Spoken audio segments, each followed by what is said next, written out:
ಉಗಿದನ recipe ಹೇಗೆ ಮಾಡೋದು ಅಂತ ತೋರಿಸ್ತಾ ಇದ್ದೀನಿ. ಮೊದಲಿಗೆ ಕುಕ್ಕರ್ಗೆ 6 ಟೇಬಲ್ ಸ್ಪೂನಷ್ಟು ಎಣ್ಣೆ, ಹಾಗೆ ಒಂದು ಸಣ್ಣದಾಗಿ ಕಟ್ ಮಾಡಿರುವಂಥ ಈರುಳ್ಳಿ, ಕರಿಬೇವು, ಹಾಗೆ 2 ಟೊಮೊಟೊನ ಸಣ್ಣದಾಗಿ ಕಟ್ ಮಾಡಿ ಹಾಕೊಂಡು ಹುರ್ಕೋಬೇಕು.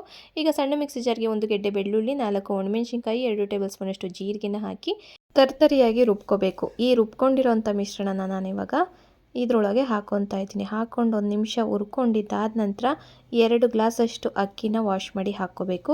2 ಗ್ಲಾಸ್ ಅಕ್ಕಿಗೆ 4 ಗ್ಲಾಸಷ್ಟು ನೀರನ್ನು ಹಾಕಿ ಲಾಸ್ಟಲ್ಲಿ ಕೊತ್ತಂಬರಿ ಸೊಪ್ಪು, ರುಚಿಗೆ ತಕ್ಕಷ್ಟು ಉಪ್ಪನ್ನು ಆ್ಯಡ್ ಮಾಡಿ ಲಿಡ್ನ ಕ್ಲೋಸ್ ಮಾಡಿ 2 ವಿಸಲ್ ಕೂಗಿಸ್ಕೊಂಡ್ರೆ ಆಯಿತು. ಈಗ ಚಟ್ನಿ ಮಾಡೋದಕ್ಕೆ ನಾನಿಲ್ಲಿ 1 ಕಪ್ಪಷ್ಟು ಒಣಕೊಬ್ಬರಿ, ಹಾಗೆ 2 ಒಣಮೆಣಸಿನ್ಕಾಯಿ, ಕೊತ್ತಂಬರಿ, 4 ಬೆಳ್ಳುಳ್ಳಿ ಎಸಳು, ಸ್ವಲ್ಪ ಉಪ್ಪನ್ನು ಹಾಕಿ ರುಬ್ಕೊತಾ ಇದ್ದೀನಿ. ಈಗ ಕೊಬ್ಬರಿ ಚಟ್ನಿ ರೆಡಿ ಆಯಿತು. ಇವಾಗ ಪ್ರೆಷರ್ ಹೋಗಿದೆ ನೋಡಿ. ಉಗೆದನ್ನ ರೆಸಿಪಿ ರೆಡಿಯಾಗಿದೆ. ಇವಾಗ ಬಿಸಿ ಬಿಸಿಯಾಗಿ ಪ್ಲೇಟ್ಗೆ ಸರ್ವ್ ಮಾಡ್ಕೊಳ್ಳೋಣ.